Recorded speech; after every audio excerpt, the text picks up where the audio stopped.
We are currently in the face of a rapidly accelerating international financial collapse. Billions are being threatened by a water crisis combined with a global food shortage, and the repeated failure of political leadership to competently address these matters has made the overall crisis even worse. Given this state of the world around you, wouldn't it be a proper occasion to ask, what actually governs your society? Take the fanaticism around global warming. The science indicates that these changes in the Earth's climate are determined by solar cycles, orbital changes, and interstellar radiation. Yet even potentially decent leaders are still going along with the green policies that will vastly accelerate the economic breakdown. So if it's not a matter of science, then what is driving our nation down a path of green fascism? To be clear on these matters, examine how the British Empire created the modern environmentalist movement. The ideological and political basis is demonstrated by the founders of the movement, Julian Huxley, Prince Bernhard of the Netherlands, and the Duke of Edinburgh, Prince Philip. These three have played key roles for the British Empire going back to before World War II. Following in the footsteps of his grandfather, Thomas Huxley, known as one of the pioneers of race science, Julian Huxley was obsessed with population control and eugenics.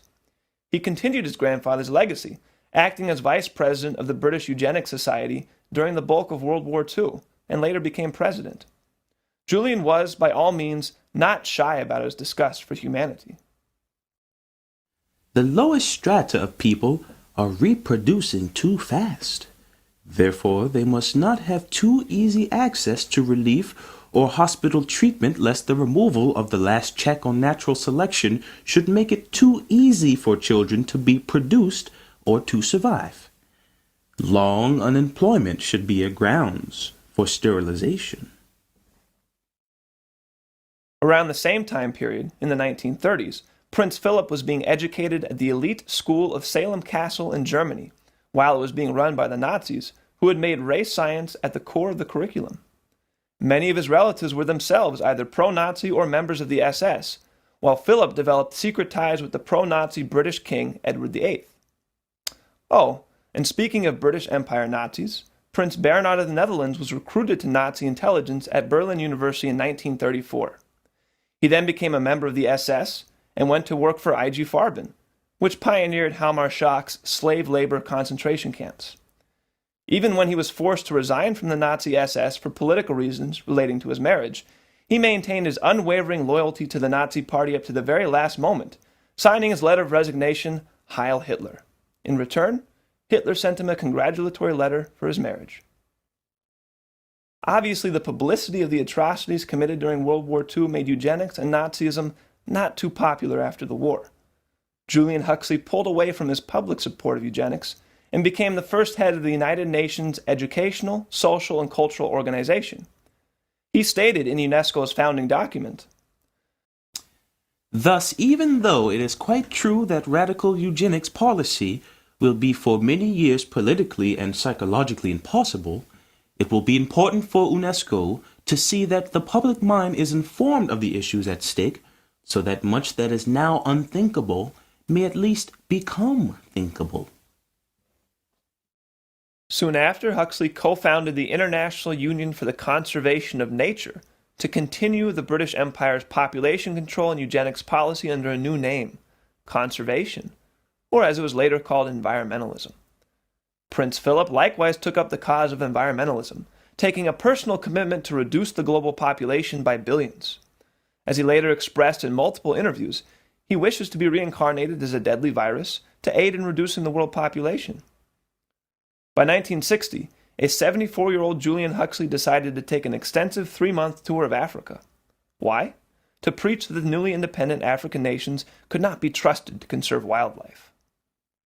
The following year, Huxley would join up with Prince Philip and Prince Bernhard to found the World Wildlife Fund as a new front for the British Empire to continue their imperial genocidal policies.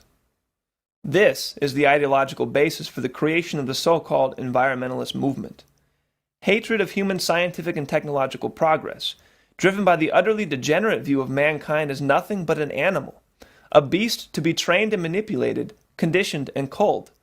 The desire of the empire to reduce the world population down to 1 to 2 billion people and keep the vast majority of those remaining in a backwards, indigenous state. Here we find the philosophical core of the countercultural attack directed at the baby boomer generation. From Silent Spring to the population bomb, they were subjected to psychological warfare intended to break the United States culture away from any commitment toward actual human progress. The baby boomers were conditioned to believe that man was a scourge on the planet, and any desire to improve mankind's living conditions, especially through application of nuclear power, must be stopped. The global warming hoax was introduced in 1975 through a conference organized by Margaret Mead. Bringing together the followers of this anti-human doctrine in the United States, the entire conference was run under the presumptions that mankind's development was inherently going to devastate the planet. That was the only thing that mattered to the organizers of the conference. Scientific accuracy was secondary, and only relevant to the degree that it could be manipulated to justify their desired policy of halting progress and reducing the population. The conference featured followers of Paul Ehrlich, whose fraudulent work, The Population Bomb, was a reintroduction of the work of Thomas Malthus. Ehrlich himself believed that we should cut the U.S. population in half. Typical of Ehrlich's followers at this 1975 conference was Stephen Schneider, notorious for saying, "To capture the public imagination, we have to offer up some scary scenarios, make simplified dramatic statements, and little mention of any doubts one might have. Each of us has to decide the right balance between being effective and being honest."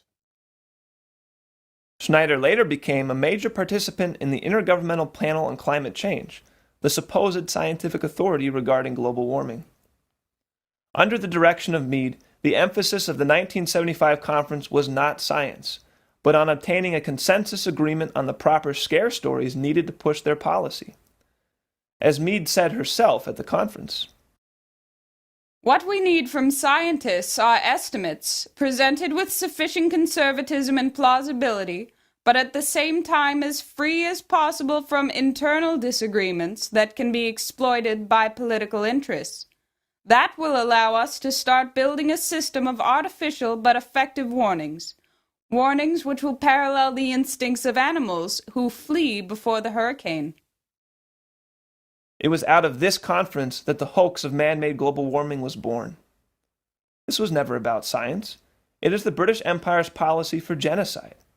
So before you react or come to a consensus with your friends and neighbors, make sure you actually know where your impulses are coming from. Just because you share an opinion, how do you know it's really yours?